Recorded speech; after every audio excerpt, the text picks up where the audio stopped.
All right, 6 o'clock, call the meeting to order. We'll need a motion to adopt the agenda with the addendum 8.5, if everyone has that. So move. So move, and need a second. I'll second it. It's moved in second, all in favor say aye. Aye. Opposed, no. Motion carries. All right, item 3.0, approval of minutes, November 15, 2021, regular meeting minutes, and November 22nd, 2021, special meeting minutes. Any questions or concerns? Move to not- approve both meetings. So moved, second. Second, all in favor say aye. Aye. Opposed? All right, item 4.0, consideration of bills and warrants, pages 8 through 36. Any questions or concerns?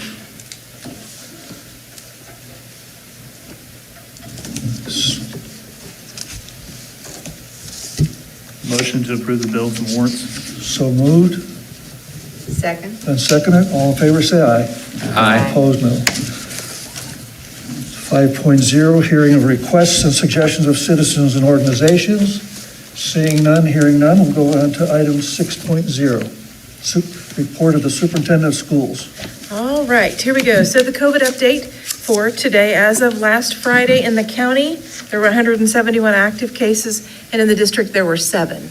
So that was 0.47% district-wide. So, and now we're off for a couple weeks. When we get back, the mask mandate is still in place, and that'll be on the agenda in January. We did have a vaccine clinic for students ages 5 to 11. We had about 20 students district-wide participate in that. There were a number of other students that had already been vaccinated previously, had gone to their healthcare provider to do that. So that's where we're at there. ESSER 3, before we get to ESSER 3, ESSER 2, as a part of that plan was that $500 that the board set aside in the plan to, what was it? It was like an incentive, a retention incentive for those that were here last year and again this year. So those $500 checks were handed out on December the 1st to staff, and they were very much appreciative of that. So they wanted to express that. I'd received numerous calls and emails asking to let you all know.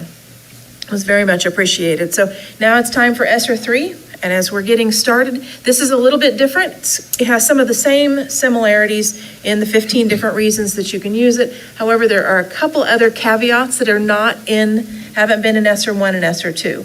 One of those is that there's the learning loss piece, and I've talked about that before. 20% of those funds have to be set aside for learning loss.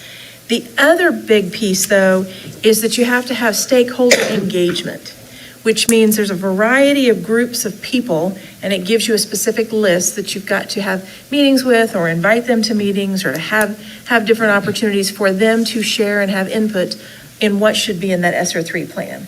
So we're starting those in January, and we'll let you know when those are, but there'll be groups and opportunities for a variety of all the different groups in town to participate and to give some input on that. So we had kids are on December 20th. It's winter recess for staff and for students. On the 17th, the board, your luncheon that you sponsored, the Blue Spoon, when the food truck came, staff really enjoyed that. That was a fun way to end the semester, to have some homemade mac and cheese with pulled pork, so I know they appreciated it. Now they're officially on winter break, which they appreciate as well. When we get back, January 3rd, that's professional development, so that's just for staff. It isn't for students, just staff. So if you'll notice, I did include the schedule. So we took those panorama surveys, about a month and a half ago, 6 weeks ago with staff, and we talked about what are some things that you need. What do you feel like you need in regard to support in your classroom? And a lot of social, emotional, those topics kept coming up, whether it be they needed additional instruction, they needed help with the curriculum, and a variety of other things. They also wanted some autonomy. They wanted to do a few things that they were interested in. And so what we have done is we've worked the last probably 8 weeks or so developing that professional development day on January the 3rd. We have 36 different presentations, and it'll be our own staff and staff from outside, experts that'll come and cover different topics that our staff are interested in. So you've got the list of all of those that we're doing, and you can see the different signups.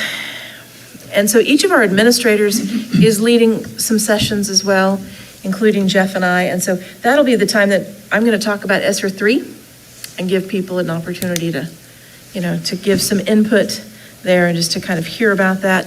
But the big thing we're doing is the brain game. So with social emotional learning, we do feel like we are trauma informed. As a district, we've done that. We need to move to a trauma responsive. And so much of that, it all is connected to the brain. And so Lindsay McKenna, who's a behavior specialist, will be with us that day, and our staff are going to get to work with her and play the brain game. So I do have a video, I'm not sure, and it's kind of tricky with YouTube because we're live streaming on YouTube, but you can't, this video that tells you about the brain game is on YouTube. Well, you can't put a YouTube video on YouTube. They censor it. So if you're out there watching and you'd like, it's about a 7.5-minute video, you can go to the comments and you should be able to click on it, right? That's what he said? The description. The description. Go to the description and you can click on it, and then you'll be able to take and watch that video. But I want for you to see what it is our staff is going to participate in on that day. So here we go. It should be somewhere in the description. And you'll probably have to click through the ad. These ordinary people are building brains. It takes a little bit of skill, a little bit of luck, and a lot of teamwork. As you build a brain, you're going to learn how environments, experiences, and genes act together to shape brain development. Ready? It's the brain architect. Sorry, one sec. Okay, that's okay. And I could just send them the link, but. Game. Before we start playing, let's learn some brain science. To help with that, we'll need a scientist. Our topic today is the brain. We often think of the brain as just one thing, but really, it's like a lot of little brains, all inside one organ. Just like a house with many rooms, each room has a different function. Brain cells are the building material. What happens is that experiences you have cause brain cells to connect together, like a house that's getting wired up. Basic sensory abilities like vision and hearing are the first to get wired up, and these act like a foundation for other abilities to be built on. As you age, the right experiences build new rooms. You learn how to walk and talk, and eventually how to do more complex things like arithmetic and planning and reasoning. These last rooms are still getting wired up in your teens and beyond. And that's great news, because it means that parents, teachers, coaches, and all of us who spend time with kids can influence the development of these abilities right into a person's 20s. But it's all built on the foundation that began in the earliest years. So, what's going on inside the brain that causes certain abilities to develop in some people and not in others? This is where experiences really matter. Genes provide the basic instructions to tell cells to connect to each other, but it's experiences, like all that time spent on peekaboo, learning to read, or just playing together, that cause certain circuits to be wired and strengthened during development. Wiring that's used less does not become as strong, and it gets pruned away. So it's up to caregivers and communities to make sure young people have positive brain-building experiences at all ages of their development. Of course, not all kinds of experiences are helpful. Really bad experiences that are intense, frequent, or prolonged, like violence, ongoing neglect, cause stress that's so serious it can have a toxic effect on brain development. A brain experiencing toxic stress will have weaker architecture, and that can lead to a whole range of problems later in life. Sometimes we have experiences that could turn toxic for the brain or not, depending on who's around to give support. Imagine a tragedy like death of a parent. A child left to grieve without adult support will suffer severe stress that lasts a long time. But if caring adults work with the child to soothe the body's stress response and teach coping skills, the experience won't be toxic for the brain. When caregivers prevent severe stress experiences from turning toxic, scientists call it tolerable stress. So, communities and caregivers are very important, whether they're actively encouraging healthy brain development or working to prevent toxic stress from harming the brain. These interventions are very important for the long-term health and well-being of both individuals and the community as a whole. That last point is what I want you to think about when you play the brain architecture game, because as you'll learn soon enough, brains don't build themselves. It's group work, so get all the help you can and go build some brains. Okay, newly educated brain experts, are you ready to play? Your goal in the brain architecture game is to build your brain as tall as possible. You want a strong brain too, so it won't collapse under the weight of life's stresses. To play the game, you'll need pipe cleaners, supports, they kind of look like straws, a die, weights, life experience cards, and a life journal. The game starts, as life does, with a roll of the dice. What's your genetic starting point? Roll the die and check your life journal. Then, build the corresponding base. Next, you need to find out the number of social supports you have at birth. Roll the die again and collect that number of supports to use later in the game. Mark the results of both rolls on your life journal.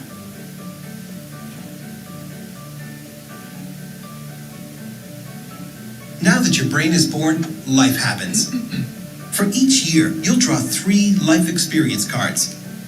Their effect on your brain can be positive, toxic, or tolerable, which determines the materials you have to build with. Each time you draw a card, it's important to keep track of what type of experience it is in your life journal. How do life experiences affect brain architecture? If you draw a positive experience, you'll collect a pipe cleaner and a straw as building materials.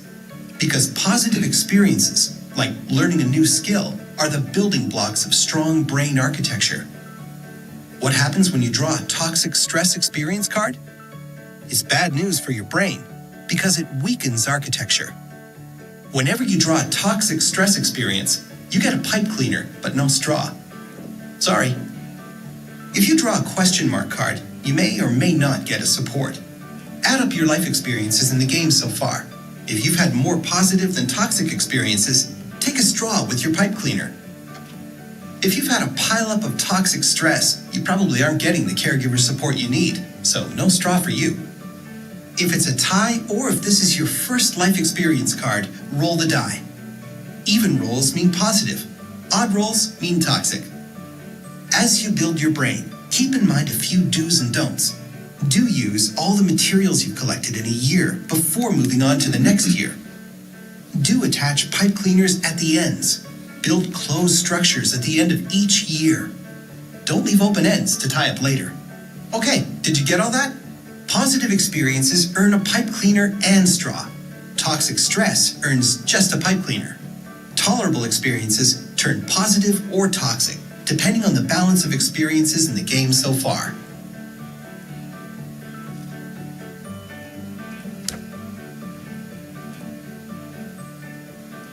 Your brain saw some pretty remarkable changes from birth until the end of year 5. From here, the pace of development slows and the rules change, just as they do in life. Starting in year 6, you can't earn any additional straws. Your base is already built, but your brain is still developing. So now, a positive experience earns just a pipe cleaner, and a toxic stress earns a weight. Attach each weight to the tallest point on your brain. Tolerable stress turns positive or toxic, like before.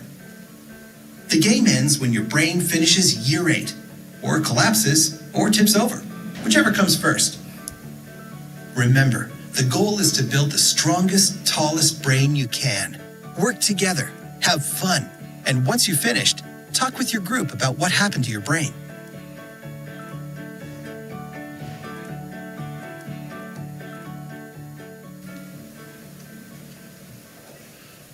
All right. So we're going to play that in 3 different groups on January the 3rd with our staff to kind of talk about the importance of brain development and how sometimes that's luck of the draw and genetics and how important community is, as well as the supports they have at school. So if you want to come that day on January the 3rd, you are more than welcome to come and join us. Board members, just let Jeff or I know, and we'll make sure you get in a group where you can go and see some of the other professional development offerings that day by our own staff. I think it's going to be a good day. We're looking forward to it. Where's it going to be held? It's going to be held at the high school. And so the actual brain game itself, we're going to play in the cafeteria. Good question. And that way we've got the tables and we can adequately space. There's about 40, 45 in a group. And Lindsay McKenna, the behavior interventionist and specialist, will be leading that. So if you'd like to participate, we've got that going on. And then January the 4th is when the students return. So January 3rd is PD, January 4th. Students, January 17th, school is not going to be in session. The district office is going to be closed for Martin Luther King Jr. Day. And that means our next regular board meeting will be on Tuesday, January the 18th. So before our next board meeting, though, this is Mr. Duroni's last board meeting. And so I wanted to present to you, Mr. Duroni's been on the board since I was hired. Yes. Yes, and so, here you go. We appreciate your 4 years of dedication. Okay, well, thank you. Yeah, thank you. Appreciate it. All right. He's gonna be off doing other things, I'm sure, at Guthridge, and we'll find you things to do. Yes. Yes, the farm, for sure. So I think that's what I have. All right. You have any questions for me? Anyone? Item 7.0, reports by Mike Castle on the December Tri-County Board meeting. This was a really short meeting. I didn't get to attend, but I checked in the next morning, and it was really short. A couple of the items that they actually covered, one of them was the legislative luncheon in Topeka on January the 12th. Every year, with especially the co-op goes up and takes a couple members from each school district up to meet with legislators. I can't attend, so if any of you want to go, get a hold of Emily and let her know. It's a good time to touch base with our legislators. And the only other thing they actually took care of was they did Emily's evaluation. So it was a very, very, very quick meeting. Any questions for Mike? All right, item 8.0, action to accept donations to schools. Okay, the donations are listed on page 39 in your packet. The district office had a donation from the Parsons Area Community Foundation for PHS Orchestra for $10,000, a $10,000 donation for PHS Debate and Forensics from the Parsons Area Community Foundation. Both of those were from Ajit Pai. There was a Parsons Area Community Foundation, the Wall and Solanders Fund. They donated $2,000 for clothing for students in need, total of $22,000 of donations to the district office. At Lincoln, Parsons Library donated $30 worth of craft bags for students. There was an anonymous donation of $175 for coats. Tank Connections LLC donated $500 for the Kids Fund for student needs. $261 was donated by the Parsons Grade School PTO for Christmas books. $25 two times for craft bags for students from the public library for a total of $1,016 there at Lincoln this month in November. Garfield had 2 donations, Parsons Grade School PTOs for Christmas mini grants, $208. Tank Connection made another donation to the Kids Fund, $500, so a total of $708 at Garfield.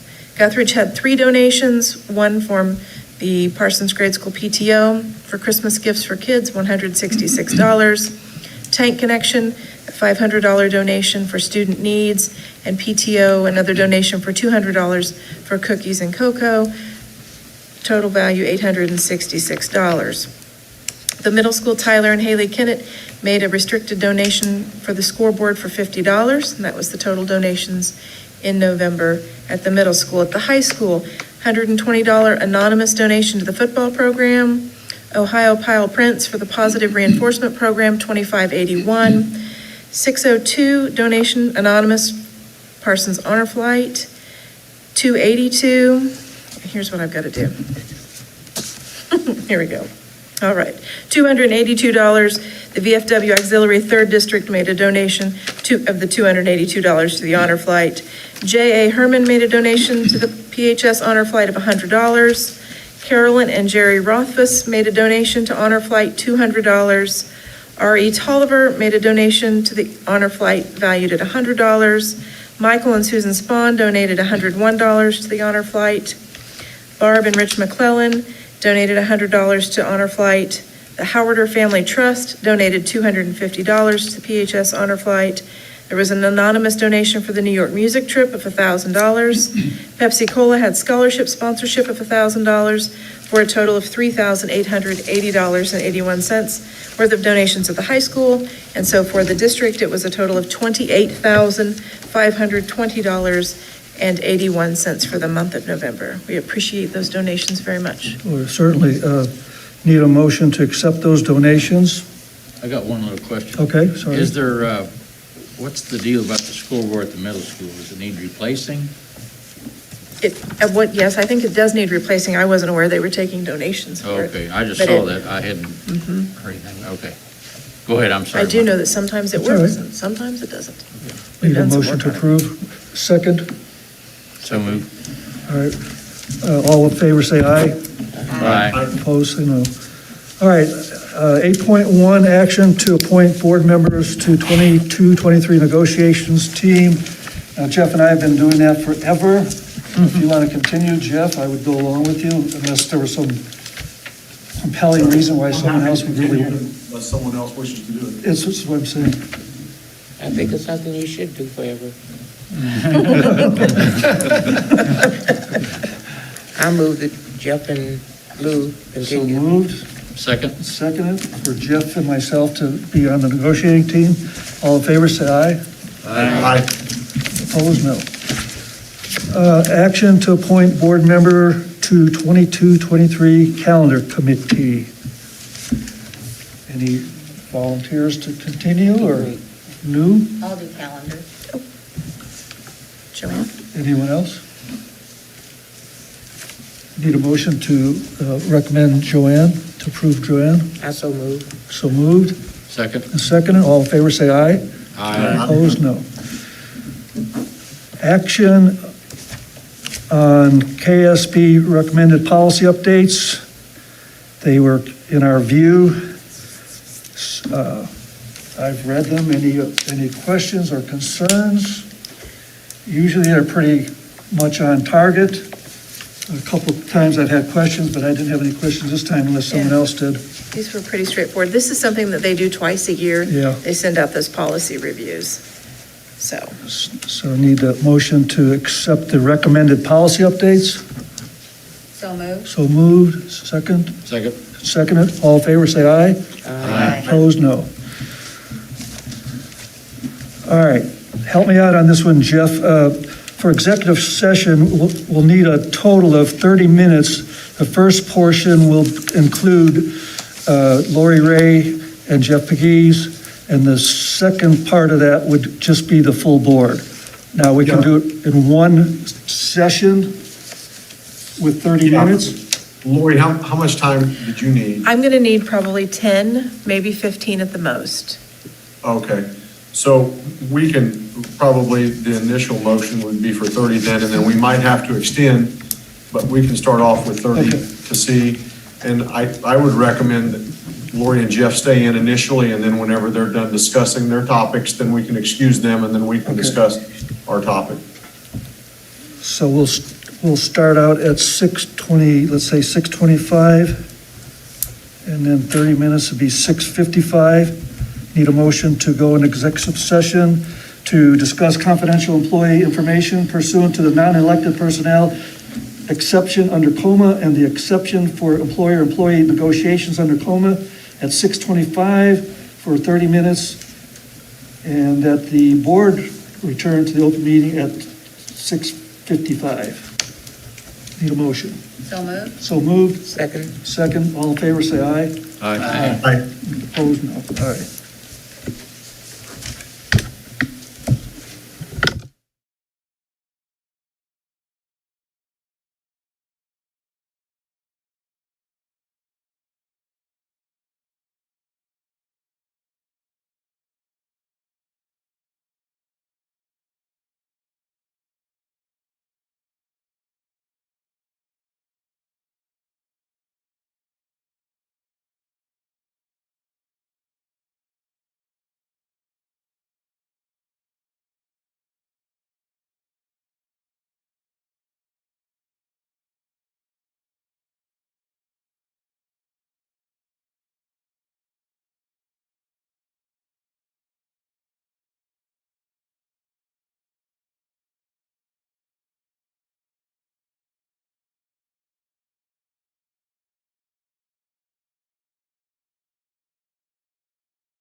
So we're going to take a 5-minute break and go from 7:01 to 7:21. Do I have a motion? I so moved. So moved. Second. Second, all in favor, say aye. Aye. Okay. Aye. All right, 7:01 to 7:21.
All right, we're back in open session, and we're on item 8.5 with the addendum for action on personnel. All right, so recommendations for employment. Kyle Beebe, high school assistant wrestling coach, effective the 21-22 season, and Jordan McBrien, full-time substitute, effective January the 3rd, 2020. Allison Hicks, recommendation for employment, effective the 22-23 contract year as an elementary teacher. Barney Pontius, effective the 22-23 contract year as a middle school assistant principal athletic director. And Sammy Pontius, effective the 22-23 contract year as an elementary teacher. I recommend that you approve those. All right, For need a employment. motion to approve? I so move. So moved. Second. All in favor, say aye. Aye. Opposed, no? All right, All right. Resignation. We had one resignation from employment, Russ Head, high school digital media teacher, effective the end of the 21-22 school year. need a motion for that resignation. I so move. So moved. Second. Second, all in favor, say aye. Aye. Opposed, no. And any other items or additions that anyone has? If not, we are adjourned. Thank you very much. Thanks, Phil. Have a good